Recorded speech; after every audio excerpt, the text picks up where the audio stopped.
انتہائی اہم دن ہے اور ہم تو کوشش کرتے ہیں کہ ہر ایسا جو تاریخ اسلام کا اہم واقعہ ہو یا اہم دن ہو اس کے اوپر ہم سیکھنے سکھانے کی کوشش کرتے رہیں، آپ کے توسط سے سیکھتے رہیں اور آگے پہنچاتے رہیں اس بات کو۔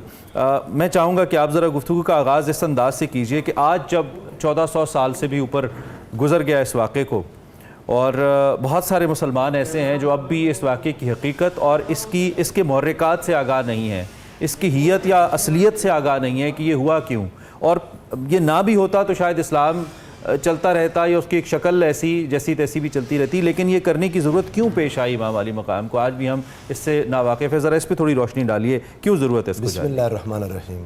عمران بھائی، اللہ تعالیٰ آپ کو خوش رکھے، ہمیشہ کی طرح آپ نے آغاز بہت خوبصورت سوال سے کیا ہے، اور یہ میرا دکھ بھی ہے، ہم نے امام حسین علیہ السلام کی شہادت کو سمجھا ہی نہیں، کسی نے سمجھایا ہی نہیں کہ امام حسین علیہ السلام کو کیا مسئلہ درپیش تھا کہ اتنی بڑی قربانی دینی پڑ گئی۔ ایک بات تو کلیئر ہے کہ کوئی بہت بڑی بات تھی، کوئی چھوٹی موٹی بات کے اوپر امام حسین ایسے نہیں کریں گے کہ آپ نے اپنے بھائی قربان کر دیے، اپنے بیٹے قربان کر دیے، اپنے بھانجے قربان کر دیے، اپنے بھتیجے قربان کر دیے۔ ان میں سے ایک ایسا تھا کہ اگر کوئی بڑے سے بڑا مسئلہ ہوتا، کوئی بڑی سی بڑی قربانی دے کر ان کو بچایا جا سکتا تو امام حسین ان کو بچانا پہلے سمجھتے، کوئی راستہ ہوتا ہے امام تو بہت ہی بڑا تھا جس کے لیے سب۔ اب بعض لوگوں نے تو اس کو ایسے کر لیا نا جیسے امام حسین جیسے کسی حکومت کے لیے جا رہے تھے۔ یہ بات بھی آج آپ کے توسط سے کہہ دینا چاہتا ہوں، کوئی تخت اور کوئی حکومت اس قابل نہیں تھا کہ علی اکبر اس پر قربان ہو جائے۔ اللہ اکبر۔ کوئی تخت، کوئی حکومت، کوئی اقتدار، کوئی اختیار اس قابل نہیں تھا کہ غازی عباس علمدار کو قربان کر دیا جائے، حضرت قاسم کو قربان کر دیا جائے، علی اصغر کو قربان کر دیا جائے، اون و محمد کو وار دیا جائے، نہیں تھا اس قابل۔ جو بنیادی بات جو آپ نے سوال کیا وہ یہ کہ ابھی حضور سرور دو عالم صلی اللہ علیہ وآلہ وسلم کی ہجرت کو 61 سال گزرے تھے، ان میں سے 13 مزید سال نکال لیں تو آپ کو یہ نظر آئے گا کہ 58 ایئرز گزرے تھے حضور سرور دو عالم صلی اللہ علیہ وآلہ وسلم کو اس دنیا سے بظاہر پردہ فرمائے ہوئے۔ آقا علیہ السلام نے پردہ فرمایا، اتنے تھوڑے سے عرصے میں یہ کیا رونما ہو گیا کہ نواسہ رسول جس کو ہر ایک نے دیکھا حضور علیہ السلام اپنے کندھوں پر اٹھا کے اس کو پھر رہے ہیں، جس کو آقا علیہ السلام بوسے دے رہے ہیں۔ ابھی کوئی آدھ صدی کی بات ہے جس ماتھے پر حضور کے بوسے تھے، جن ہونٹوں پر میرے مصطفیٰ بوسے دیتے تھے، آج ایک بدبخت حکمران اپنی چھڑی ان لبوں پر لگا رہا ہے، صرف 50 سال۔ کیا ہو گیا تھا امام حسین علیہ السلام کو؟ دراصل جس مشکل کا سامنا تھا وہ یہ کہ جو ریاست رسول اللہ صلی اللہ علیہ وآلہ وسلم نے قائم کر کے دی تھی، جو خلافت راشدہ، جو حق پر، ایمان پر، قانون کی حکمرانی پر، میرٹ کی بالادستی پر جو ایک نظام رسول اللہ نے قائم کیا تھا، جس نے امت کی رہنمائی کرنی تھی، وہ نظام لوگوں نے پس پشت ڈال کر دوبارہ سے کیسریت اور ہرکلیت میں اسے بدل دیا تھا۔ دوبارہ سے باپ کے بعد بیٹا، بیٹے کے بعد اس کا بیٹا، وہ ایک ایسا میرٹ کا ایسا قتل شروع ہو رہا تھا کہ ابھی اسلام کا آغاز تھا۔ اگر امام حسین علیہ السلام چپ ہو جاتے تو یہ دین بادشاہوں کا کھلونا بن جاتا۔ ہر بادشاہ نے ویسے ہی دین کے اندر رہنا اندازی کرنی تھی جیسے اس کا دل چاہتا، اس نے دین کو بدلنا تھا، اس نے دلیل پکڑنی تھی۔ حضرت ابو بکر نے ایسے کیا، حضرت عمر نے، حالانکہ وہ تو رسول اللہ کی سنت کے مطابق کر رہے تھے، وہ رسول اللہ کی سنت کو سمجھنے والے تھے۔ آج جو لوگ آگے تھے انہیں تو حضور علیہ السلام کی سنت سے دور دور کا پالا نہیں تھا۔ تو امام حسین علیہ السلام نے جب دیکھا آگے پروگرام جب آئے گا تو اسی بات کو میں آگے چلاؤں گا، بار بار یہ چلاؤں گا، میں کچھ واقعات آپ کو بتاؤں گا کہ امام حسین علیہ السلام کو کیا مشکل درپیش تھی، کیا تنگی آگئی تھی۔ آپ نے دین کے باب میں ایک حدیث آپ کے سامنے اگر رکھ دوں تو مدینہ کا گورنر مروان، اس کو امام بخاری اور مسلم دونوں نے روایت کیا، وہ عید کے دن بجائے مصلی پر جانے کے سیدھا ممبر پر جا کے جب کھڑا ہوا تو حضرت ابو سعید خدری رضی اللہ تعالیٰ عنہ کو اس پر اعتراض ہوا۔ آپ نے فرمایا خالفت السنہ، تم نے سنت کی مخالفت کر دی۔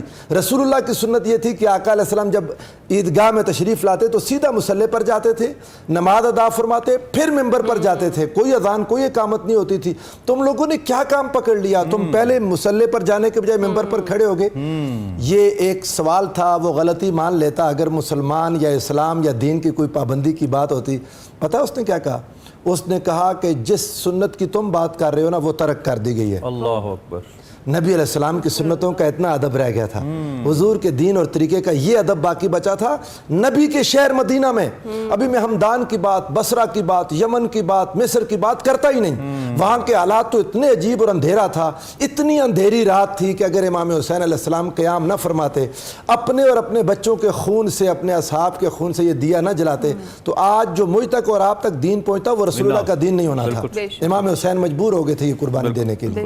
بے شک۔ پروفیسر فاضل صاحب، میں یہی بات یہیں سے کنٹینیو چاہوں گی کہ آپ کریں۔ یوم عاشور بڑے مصائب اور تکالیف کا دن ہے، کیا فضیلت ہے اس دن کی؟ اور جس طرح سے بھی عمران نے بھی بات کی، پروفیسر صاحب نے بھی بات کی کہ سارے زمانے ہی حسین کے ہیں، کیا درس ہے آج کے دن میں؟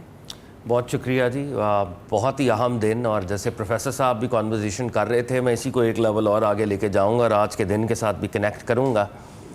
امام علی مقام امام حسین علیہ السلام کی سٹرگل پرسنل اقتدار کے لیے نہیں تھی، یہ ہمارا پرنسپل ہے اور اس کو ہمیں بار بار کہنے کی ضرورت ہے، لیکن امام علی مقام امام حسین علیہ السلام کی سٹرگل نظام مصطفیٰ کے ریوائیول کی سٹرگل ضرور ہے، بے شک بے شک۔ اور امام علی مقام اس پرنسپل پہ کھڑے ہیں کہ اسلامک اسٹیٹ میں ریلیجن کی not be a private affair, ایسا نہیں ہو سکتا کہ آپ مذہب کو اسٹیٹ سے علیحدہ کر دیں، جو یزید کر رہا تھا۔ اور سرکار دو عالم صلی اللہ علیہ وسلم کی مشہور حدیث اس کو بیک کرتی ہے، آقا نے خود فرمایا تھا میرے بعد 30 سال تک خلافت رہے گی، اس کے بعد کاٹ کھانے والی ملوکیت شروع ہو جائے گی، حدیث صحیح۔ تو امام علی مقام کے سامنے جب کاٹ کھانے والی ملوکیت ہو، اور کاٹ کھانے والی ملوکیت ووٹ آف کانفیڈنس طلب کرے یا وہ پلیج آف الیجنس طلب کرے کہ میں ہوں بھی کاٹ کھانے والی اور نواسہ رسول مجھے سپورٹ بھی کرے، تو امام علی مقام ایسی رجیم کو سپورٹ نہیں کریں گے، نہیں کر سکتے۔ امام علی مقام امام حسین علیہ السلام جب مکہ سے نکلے ہیں ٹورڈز عراق آپ جا رہے تھے، تو اس بات کو بھی ہمیں بار بار کہنے کی ضرورت ہے۔ امام کی پرسنالٹی کے دو ایسپیکٹس ہیں، ایک اسپریچول ایسپیکٹ ہے اور ایک ورلڈلی ایسپیکٹ ہے۔ اسپریچول ایسپیکٹ میں امام علی مقام کو ہمہ وقت پتہ ہے کہ وہ اپنے مقتل کی طرف جا رہے ہیں، وہ شہادت کی طرف جا رہے ہیں۔ یہ خبریں سرکار دو عالم نے دیں، حضرت علی المرتضیٰ نے ان کو دیں، بی بی سیدہ نے دیں۔ He was ready, he knew کہ he had to and he will be embracing shahadat, تو یہ ان کا مسٹیکل ایسپیکٹ ہے۔ مگر ورلڈلی ایسپیکٹ میں وہ نظام مصطفیٰ کے ریوائیول کی کوشش کریں گے اور دنیاوی طور پہ جد و جہد کریں گے، اور اس حوالے سے جو ریسورسز ان تک ہیں وہ ان ریسورسز کو بھی بروئے کار لانے کی کوشش کریں گے، اور اپنے سٹرگل کے حوالے سے بھی کانورزیشن کریں گے۔ تو امام علی مقام جب مکے سے نکلے ہیں تو آپ نے جگہ جگہ خطبات ارشاد فرمائے، اپنی سٹرگل کے بارے میں بتایا اور کہا کہ لوگوں تم دیکھتے نہیں ہو کہ نیکیاں ختم ہو گئیں، برائیاں پھیل رہیں۔ امام علی مقام کا جملہ، اب کیا رہ گیا ہے، اب برتن میں دھوون رہ گیا ہے، یعنی وہ جو خالص دین تھا، خالص، وہ اتنا کنٹامینیٹ ہو چکا ہے، اتنا کنٹامینیٹ ہو چکا ہے جیسے کوئی لیفٹ اوور، جیسے کوئی پانی، گندا پانی جب برتن دھو کے آپ اس کو علیحدہ کرتے ہیں، دھوون رہ گیا ہے۔ اس سٹیٹ کے اندر حسین ابن علی ظالموں کی بیعت نہیں کرتا، اور یہی وہ لیول ہے کہ جہاں پہ شہادت جو ہے وہ میرا زیور ہے، میں شہادت کی طرف جا رہا ہوں۔ تو امام علی مقام چلتے گئے، شہادت کی طرف پہنچے، اور کیونکہ آج 10 محرم الحرام ہے، امام علی مقام کا فقید المثال خطبہ، امام نعوذ باللہ کبھی ڈرے نہیں، خوف زدہ نہیں ہوئے، لیکن وہ یہ چاہ رہے ہیں کہ ان کے پوٹینشل کلرز ان کے خون ناحق سے اپنے ہاتھ نہ رنگیں اور جہنم میں نہ جائیں۔ امام علی مقام نے جو خطبہ ارشاد فرمایا اس کو سٹرکچرلی ذرا انالائز کریں۔ امام علی مقام نے سب سے پہلے حمد باری تعالیٰ بیان کی ہے۔ لوگ کہتے ہیں ایسی فصاحت و بلاغت تھی 10 محرم الحرام یوم عاشور کہ آسمان کے کانوں نے ایسی فصاحت و بلاغت، ایلوکوینس کبھی دیکھی اور سنی نہیں تھی۔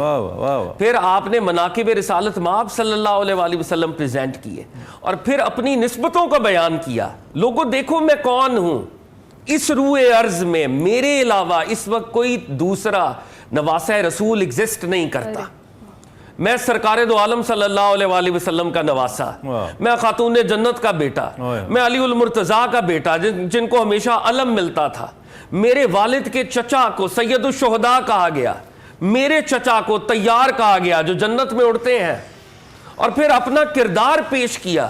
لوگوں اگر تم یہ سمجھتے ہو کہ حسین ابن علی نعوذ باللہ جھوٹ بول رہا ہے تو یاد رکھنا حسین ابن علی نے زندگی میں کبھی جھوٹ نہیں بولا. واہ واہ. اور جب کردار پیش کیا تو اس کے بعد صحابہ کرام کو بطور دلیل پیش کر دیا کہ اگر تم لوگ یہ سمجھتے ہو کہ نعوذ باللہ میں جھوٹ بول رہا ہوں تو ابو سعید خدری سے پوچھ لو رضی اللہ تعالیٰ عنہ, سعد بن سعد سعدی رضی اللہ تعالیٰ عنہ سے پوچھ لو, زید بن ارقم سے پوچھ لو رضی اللہ تعالیٰ عنہ. یہ وہ ایجڈ اصحاب تھے جو زندہ تھے کہ میرے بارے میں سرکار دو عالم نے کیا فرمایا تھا.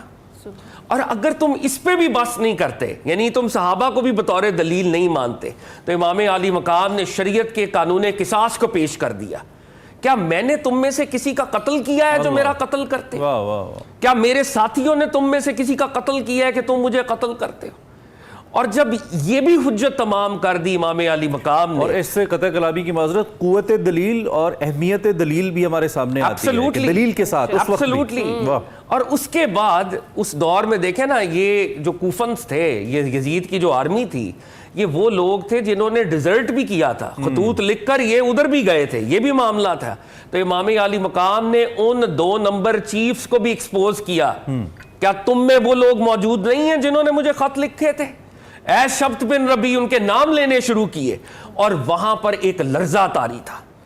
اور عمر ابن سعد ملعون نے جب یہ خطبہ سنا کہ امام علی مقام تو اس درجے پر بات کو لے گئے ہیں کہ اس کے بعد ان سے لڑنا پاسبل ہی نہیں ہے, ان ایڈمیسبل ہے, تو انہوں نے کہا کہ حسین کے خطاب کو روکو.